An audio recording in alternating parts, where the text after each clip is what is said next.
আমি আজকে ডাল ফ্রাই বানাবো মাছের মাথা দিয়ে। আর কি কি দেব দেখানো, পেঁয়াজ, কাঁচা লঙ্কা, আলু দিয়ে। তোমরা দেখতে থাকো। এখন আমি ডালটাকে ধুয়ে নেব।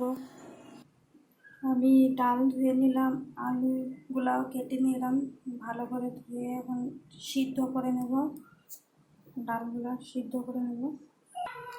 সামান্য অল্প লবণ দিয়ে দিলাম। মাছের মাথাগুলো হালকাভাবে ভেজে নেব।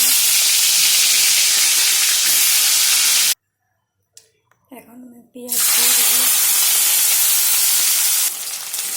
পেঁয়াজটাকে ভালো করে ভেজে নেব।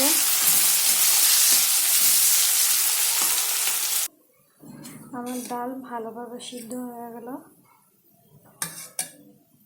তারপরে আমি মাছের মাথাগুলো দিয়ে দিলাম।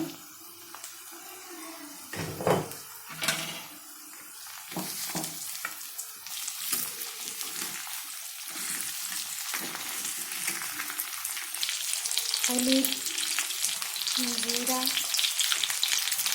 ধনিয়া গুঁড়ো,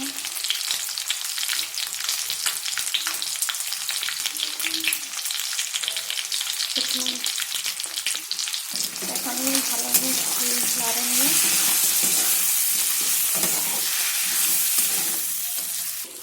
এখন আমি ডাল আলু সিদ্ধ ভালো দিলাম।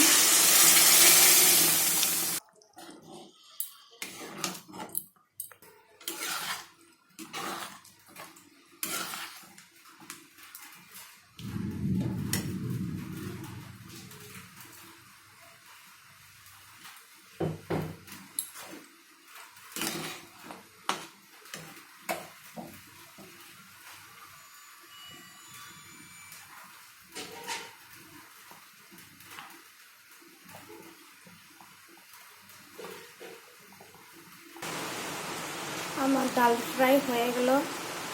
এখন আমি নামিয়ে নিব। আমার ডাল ফ্রাই রেডি হয়ে গেছে। টাটা, বাই বাই, সবাই ভালো থাকো।